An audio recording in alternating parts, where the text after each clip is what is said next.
인터넷 또는 그 TV 홈쇼핑 이렇게 뭐 자주 볼 일은 없지만 그 방송 그 쇼핑 그걸 광고하는 쇼 호스트다 이렇게 얘기도 하잖아요. 근데 그분들이 틈만 나면 빼놓지 않고 하는 멘트가 하나 있는데 그게 뭐냐면 만족하실 것입니다. 만족할 겁니다. 지금 이 상황에서 이렇게 해서 이 물건을 사시면 분명히 만족할 거다. 이게 이제 이 쇼핑 그 쇼호스트의 아주 단골 멘트죠. 뭐 심지어는 당신이 만족할 것을 내가 보장합니다. 뭐 이렇게까지도 얘기를 합니다.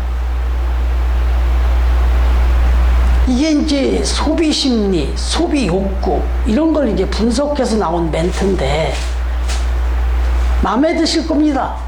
꼭 필요합니다. 이런 말도 있지만 만족할 거다라는 만족이라는 이 말을 계속하는 이유가 있다고 그래요.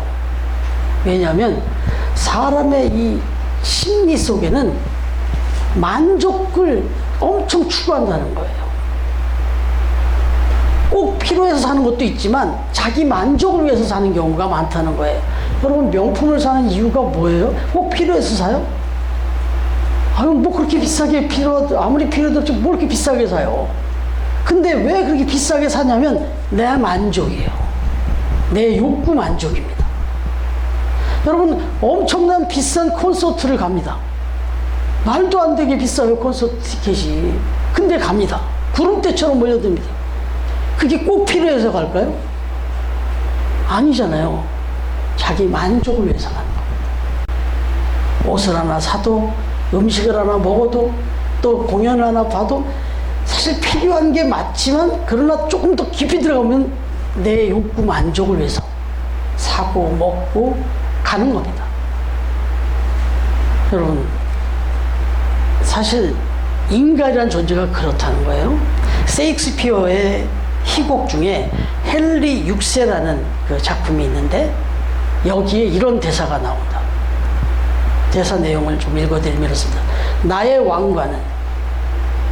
왕관은 머리에 있지 않고 나의 가슴 속에 있도다. 무슨 말인지 이해되세요? 내 빛나는 면류관 왕관은 여기 있는 게 아니라 막 자랑하고 싶고 뭐 막 보여주고 싶지만 사실 진짜 중요한 왕관은 내 가슴 속에 있다는 거예요. 왕관의 장식품은 다이아몬드가 아니라 실은 보이지 않는 보석이다. 이렇게 셰익스피어가 이야기를 합니다. 나의 왕관은 만족이라 불리는 관이다. 도대체 몇 명의 임금이 만족이라 불리는 이 왕관을 써보았을까? 이렇게 독백하는 내용이 이 헨리 6세가 고백하는 내용이 이 작품에 나온다. 그러니까 수많은 왕들도 다들 뭐 이렇게 왕관을 쓰죠. 누구든지 왕이 되면. 그러나 진짜 왕관은 가슴속에 있다는 거예요. 그러면서 참 만족의 왕관을 몇 명이나 써봤겠느냐 이렇게 했다는 거예요. 근데 이 이야기는 결국 뭐냐면 인간은 죽을 때까지 이 만족을 위해서 산다는 거예요. 이 만족을 이걸 추구하며 산다는 겁니다. 그런데 이제 오늘 말씀해 보니까 인생이란 결코 만족한 인생이 없다. 뭐라고 말하냐면 오늘 본문은 인생들의 모습은 탄식으로 꽉 차 있다. 인생을 탄식하는 인생으로 묘사해주고 있단 말이죠. 그런데 심지어는 어디까지 나가냐면 인간만 탄식하는 게 아니라 저 자연의 우주 만물, 이 만물도 탄식한다는 거예요 지금. 그야말로 하나님 앞에서 지음받은 피조물은 다 탄식하고 있다는 겁니다 지금. 19절부터 22절까지 우리 한 번 더 이제 이 의미를 가지고 한 번 더 읽어보겠습니다. 19절부터 22절 시작.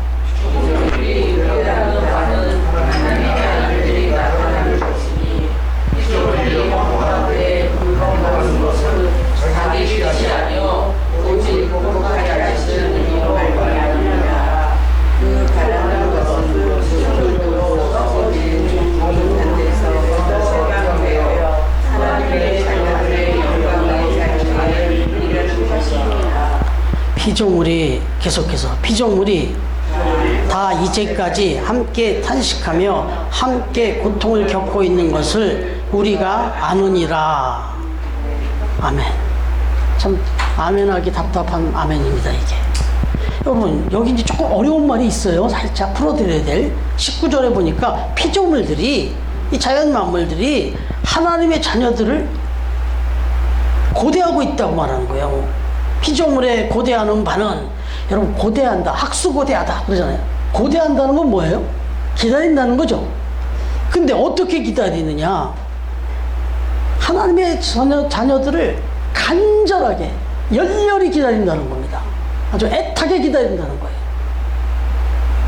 왜요? 왜 자연 만물이 하나님의 자녀들을 그렇게 애타게 기다릴까요?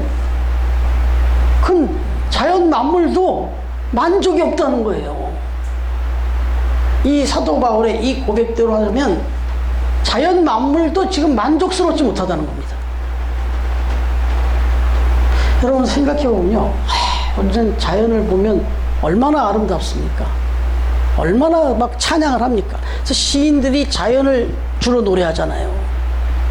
그래서 막 자연 하면 너무너무 멋지고 아름답게 생각이 들어요. 그런데 사실 그 속으로 들어가 보면 자연 속에도 탄식이 넘쳐난다는 겁니다. 자연 속에 들어가 보면 우리가 그 푸른 바다를 갔다 왔습니다만은 실은 그 푸른 바다 속 안에 뭐 산호도 있고 막 너무너무 아름답게 우리 스노클링만 타고 왔지만 너무너무 막 금빛 찬란한 물고기 들어다니고 막 그런 거죠.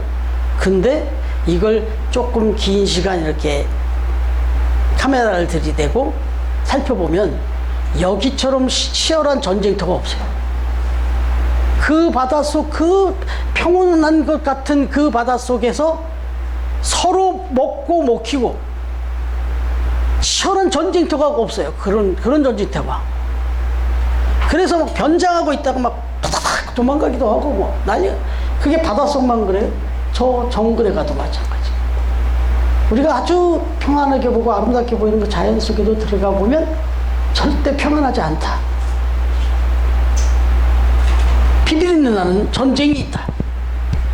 끊임없이 이걸 이제 먹이 사슬이다, 생태계다, 뭐 이렇게 얘기를 하는데 왜 이런 일이 벌어지느냐?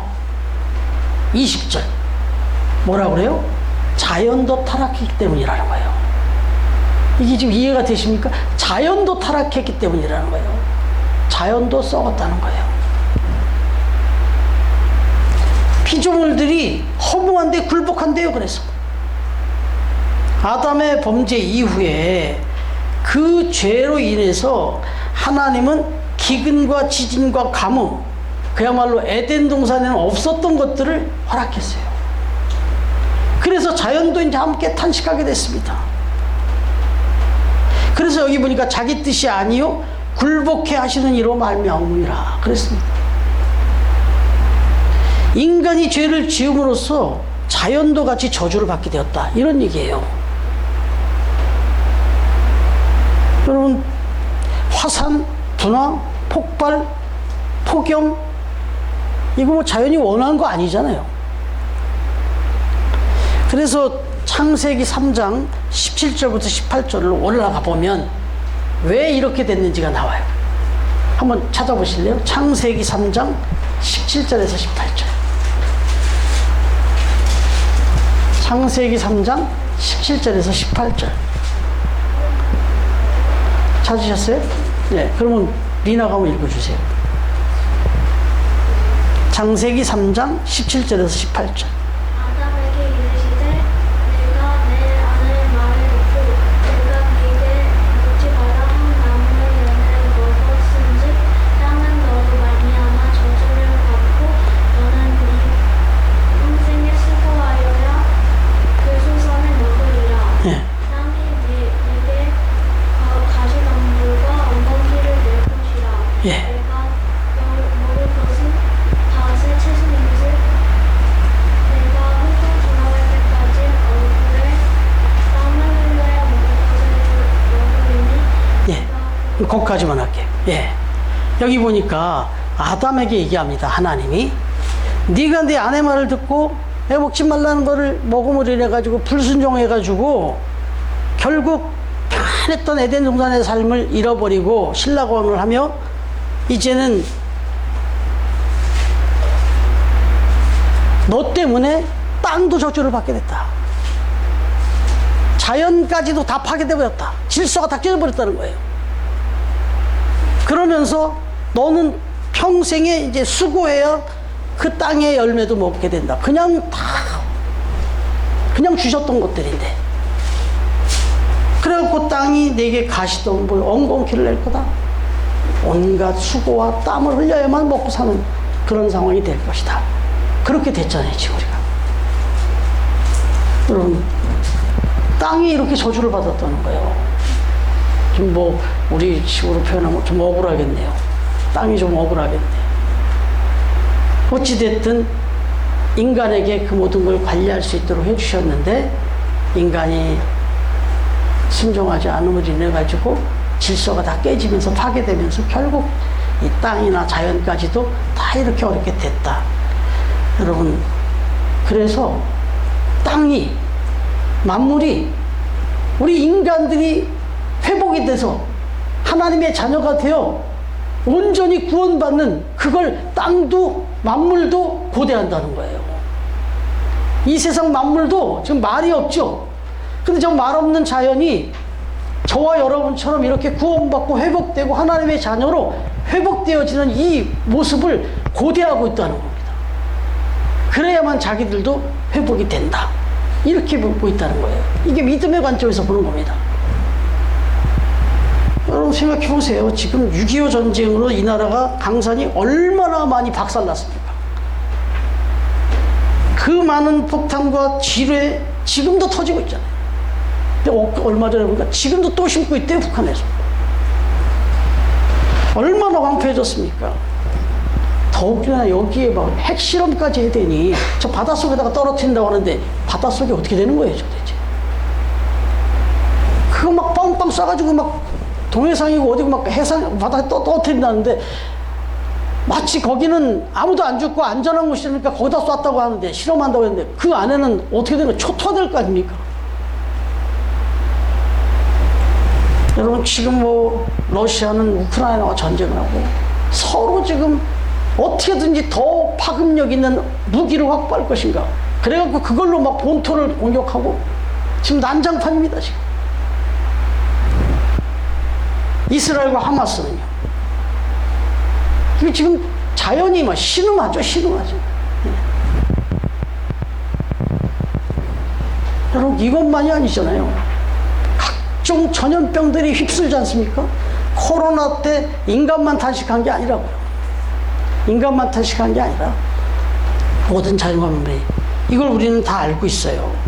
어떤 환경 오염, 어떤 환경 파괴가 이루어지고 있는지 우리 알고 있잖아요. 진짜 자연도 우리 못지않게 탄식하고 신음하고 있다. 여러분, 그렇다면 이렇게 계속 탄식하며 살 수밖에 없는 이유를 다시 또 한번 질문해 보면, 다시 한번 질문을 거꾸로 돌아가 보면, 왜 그러면 인간은 이렇게 만족한 삶을 살지 못하는가? 바꿔 말하면 만족을 추구하다 보니까 이렇게 됐어요.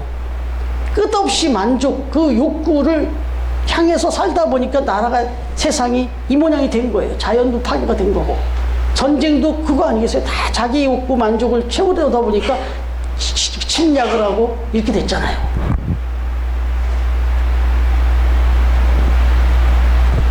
그런데 그렇게 욕구를 추구하는데도 이제 완벽한 만족이 됐다라고 하는 나라는 아무도 없어요. 어떤 나라도 우리는 만족하다라고 하는 나라가 없습니다. 또 어떤 인간도 나는 완벽하게 만족하다 얘기하는 사람이 없습니다. 부분적으로 때때로 우리가 그런 고백을 할 때가 있을지 모르지만 완벽하지가 않습니다. 그러면 정말 만족하면 이게 끝날 것 같은데 더 이상의 어떤 파괴도 없고 오염도 없고 침략도 없고 그냥 정말 평안하게 살 것 같은데 이 세상에서는 만족이 없다는 겁니다.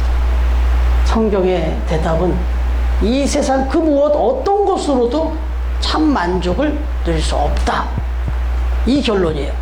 그럼 끝장이잖아요.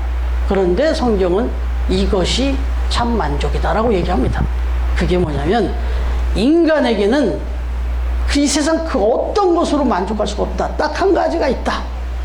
이것만으로만 만족할 수 있다. 그게 전도서 3장 11절입니다. 네, 전도서 한번 찾아봐 주시죠.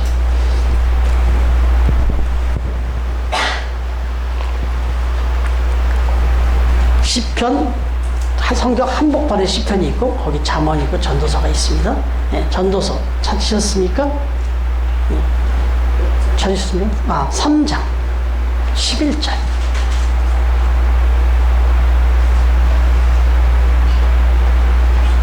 네, 찾으셨으면 같이 한번 읽겠습니다. 찾으신 분들, 네, 찾으신 분들 같이 시작. 하나님이 모든 것을 지으시되 때를 따라 아름답게 하셨고 또 사람들에게 영혼을 사모하는 마음을 주셨느니라.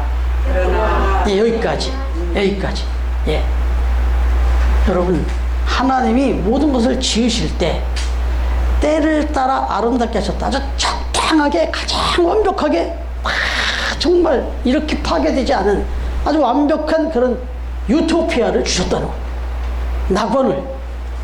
인간도 그렇게 지으셨고 하나님의 형상대로. 그리고는 뭘 줬다는 거예요? 사람들에게는. 거기 뭐라고 써 있습니까? 또 사람들에게 영혼을 사모하는 마음을 주셨다. 이게 이터널 라이프인데 영원한 삶을 사모하는 마음을 주셨다. 여러분, 이 세상에서 영원한 분은 딱 한 분 계시는데 누구죠? 크게 한번 해보세요. 네, 하나님 한 분밖에 없잖아요. 영혼을 사모하게 하는 그런 마음을 주셨다는 말은 이 세상 만물을 모든 걸 다 적당하게 지어놓으시고 그 지으신 분, 그분을 사모하며 살게끔 만들어 놓으셨다 입니다.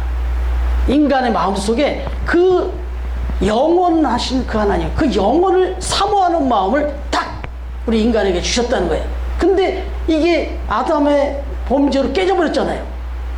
그 다음부터 그 하나님에 대한 그 사모하는 마음이 깨지고 난 다음부터 인간은 평안을 잃어버린 거예요. 만족을 잃어버린 거예요. 그래갖고 이 만족을 채워보려고 인간들이 하는 노력이 뭐냐면 계속해서 뭔가를 먹고 뭔가를 마시고 뭔가를 입고 뭔가를 하고 뭔가를 하면서 계속해서 이걸 채워보려고. 그걸 이제 우리가 다른 말로 쉽게 우상이에요. 우상. 뭔가를 이렇게 추구할 만한 거, 내 이 텅 빈 이 마음을 채울 만한 그 무엇인가를 계속해서 추구해서 채워보려고 하는데 이걸로는 채워진다, 안 채워진다? 안 채워진다는 거예요. 뭘 해보세요.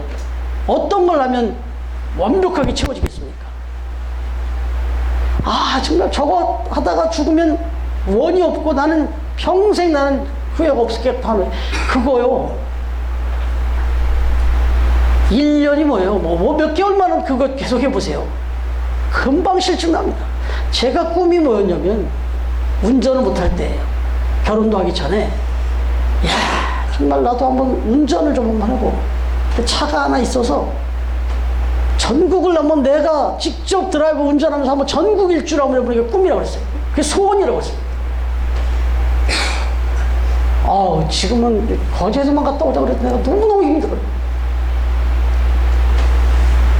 왜냐하면 제가 들어간 직장에서 어느 때가 되더니 출장을 다녀오라네. 그러더니 이게 한 달에 한 번씩 경상도를 다녀오라, 전라도, 충청도를 다녀오라, 강원도, 경기도를 다녀오라. 한 달에 한 3주를 돌아다녔어요. 3주. 결혼하고도 한동안 계속 그랬어요. 주말 부부나 다름없었습니다. 얼마나 꿈을 이뤘습니까? 제 돈도 한도 안 들고 회사에서 출장비 다 주잖아요. 그거 가지고 팔도 돌아다니면서 먹고 싶은 거 먹으면서 물론 거래처에 가서 일도 했지만 이거 뭐 정말 여한이 없잖아요.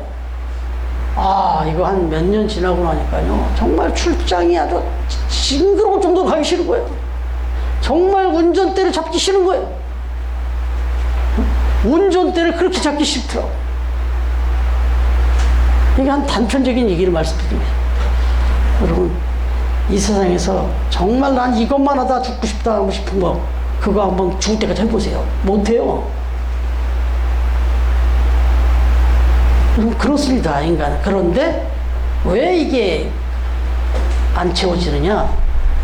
우리 인간의 이 피조물로서의 우리 인간에게 꼭 필요한 거는 하나님이라는 거예요. 우리 인간을 창조하실 때 하나님이 그렇게 만들어 놨다는 거예요. 하나님을 사모하며 하나님을 고대하면서 하나님을 모시고 살아갈 때 거기 참 만족이 있게 그렇게 만들어 놓으셨다는 겁니다. 우리 이게 그거예요. 사람들에게 영혼을 사모하는 마음을 주셨네요. 그래서 이것만이 가능하다는 거예요. 여러분, 그래서 오늘 말씀에 보니까 이제 이걸 채워가는 그 삶에 대해서 뭐라고 얘기를 하냐면 24절, 25절 같이 한번 읽겠습니다. 시작. 우리가 소망으로 구원을 얻었음에 보이는 소망이 소망이 아니니 보는 것을 누가 바라리. 만일 우리가 보지 못하는 것을 바라면 참음으로 기다릴지니라. 아멘. 여러분, 이겁니다. 영혼을 사모하는 마음을 이제 가지고 살아가려다 보니 이게 보이질 않아요. 영원한 하나님이 보이질 않아요. 이 보이지 않는 하나님을 마음속에 품고 그분을 바라보며 살 수 있는 방법은 기다리는 거예요. 참음이에요. 인내예요. 그래서 그 참음과 인내를 온전히 이루면 그때 우리는 이제 참 만족을 누리게 된다. 이제 그 얘기를 하는 겁니다. 여기 참음으로라는 말을 썼다는 것은 그만큼 힘들다는 얘기죠. 또 어렵기도 하다는 거죠. 그런데 이걸 못 참아서 우리가 하는 게 우상으로 채우는 거예요. 돈으로 채워보려고 그러고 뭔가로 채워보려고 하는 거죠. 근데 안 된다는 거예요. 그러니까 참 만족을 누릴 수 있도록 그때까지 하나님을 바라보며 믿음으로 기다리라는 겁니다. 이 신앙생활은 그걸 하는 거예요, 지금. 스스로 혼자 쉽지 않으니까 우리 같이 공동체를 이루어서 같이 격려하면서 말씀으로 위로받으면서 그래, 하나님이 함께 하실 그날, 하나님이 지금도 함께 하시지만 진짜 완벽한 그걸 보여주는 그날까지 우리가 기다리자. 그리고 그 믿음으로 바라보자.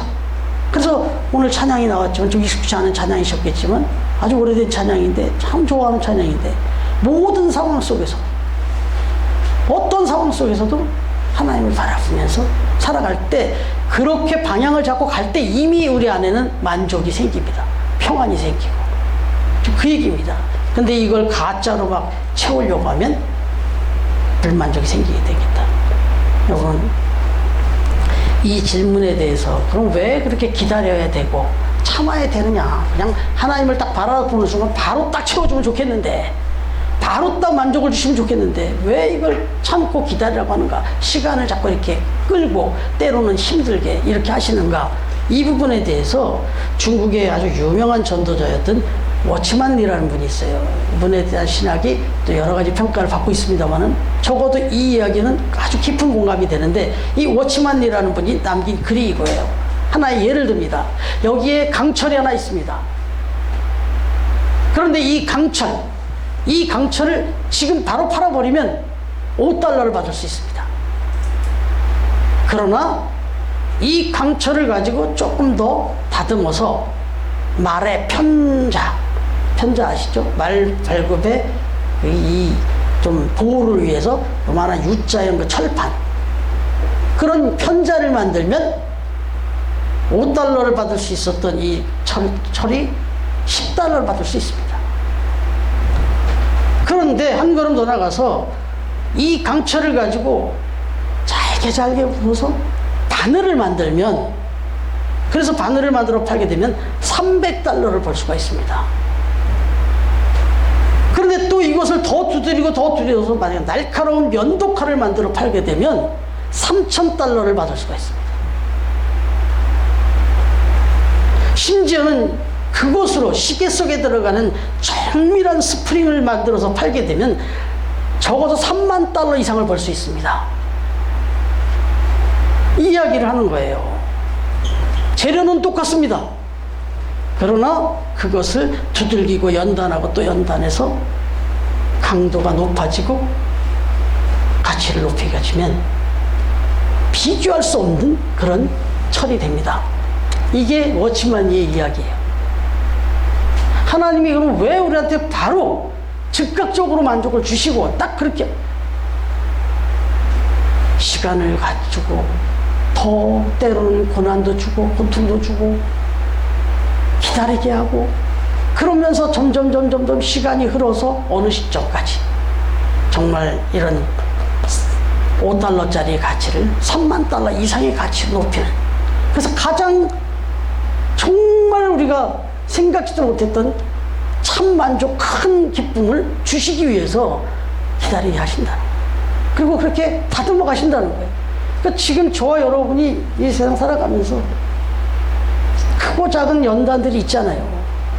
그때 우리가 믿음으로만 받아볼 수 있다면 지금 내 가치는 점점 높아지고 있다. 지금 파리올림픽을 앞두고 태릉 선수촌의 모습을 이렇게 어느 프로에서 보여주던데, 뭐 어마어마하게 훈련을 받더라고요. 먹는 것도 다 자기 종목에 따라 제한을 받고 고통과 고난을 속에 입소해갖고 거기서 후회하는 사람 못 봤어요. 왜? 영광의 그날을 기대하니까. 그리고 여기 말씀한 것처럼 그날의 영광은 지금 여기서 겪었던 몇 달의 이 고통은 비교할 수 없을 만큼 큰 영광이니까. 이런 거죠. 그래서 우리가 믿음의 삶을 살아간다고 하면 이런 마음으로 우리가 살아가야 된다. 하나님은 뭘 얼마나 더 좋은 걸 주시려고, 얼마나 나를 더 가치 있게 만들려고, 이런 시각으로 질문하시면서 하시면 조금 아프도, 조금 부족해도, 조금 힘든 일이 벌어져도 기뻐할 수 있는 거죠. 만족할 수 있는 거죠. 오늘 말씀은 그 얘기를 하고 있습니다. 여러분, 하나님이 모세를 지독히 미워해서 한 4일 아니면 4주일 또는 뭐 40일이면 갈 만한 길을 40년 동안 뺑뺑이를 돌린 거, 이게 모세가 너무 마음에 안 들어서 그랬을까요? 아니죠. 너무 마음에 들어서 그랬던 거예요. 그래서 그 한 달도 안 걸릴 거리를 40년을 돌려서 간 거예요. 그렇게 오래 기다리게 만들었어요. 근데 그렇게 한 이유는 모세를 그만큼 사랑하고 우리가 아는 그런 모세를 만들기 위함이었다는 거예요. 여러분, 다윗을 미워해서 때로는 사울에게, 때로는 자기 자식한테 쫓겨서 막 도망다니게 만드냐고요. 그 압살롬에게 쫓겨가지고 얼마나 참담한 일을 당합니까? 사울에게 쫓겨가지고 미친 척을 해야 되고. 왜 그렇게 갔을까요? 다윗이 그렇게 싫었을까요? 아니잖아요. 그렇게나 좋아했어요, 하나님이. 저와 여러분에게 때로는 그런 일이 벌어지면 하나님이 나를 얼마나 사랑하고 얼마나 나를 대단한 사람을 만들려고 이러시나. 지금 여러분 앞에서 이야기하고는 제가 지금 그런 마음으로 삽니다. 도대체 나를 어디까지, 이 정도면 좀 됐지 않나 싶은데 계속 그렇게 끌고 가실 때 그런 마음이 듭니다. 창세기 15장 6절에 보시면 이 말을 해요. 아브라함이 여호와를 믿으니 여호와께서 이를 그의 의로 여기시고 그랬습니다. 이건 자주 하는 말씀이에요. 바로 아브라함이 믿음의 그 조상이 될 수 있었던 것은 바로 이걸 믿었다는 거예요. 어떤 환란이 오고 어떤 어려움이 와도 아브라함은 계속해서 그렇게 믿었어요. 하나님은 나를 정말 사랑하시는구나. 정말 끔찍히 사랑하시는구나. 이 세상에 내가 주인공이구나. 이런 마음 때문에 하나님을 철저히 믿었다는 거예요. 그랬더니 하나님이 그걸 너무너무 기쁘게 인정하셨더라, 이 말씀입니다.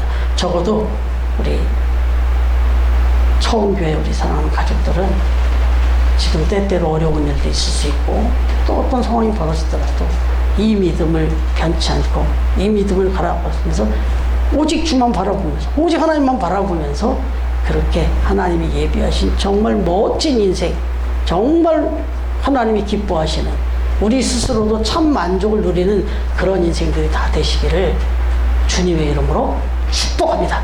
아멘.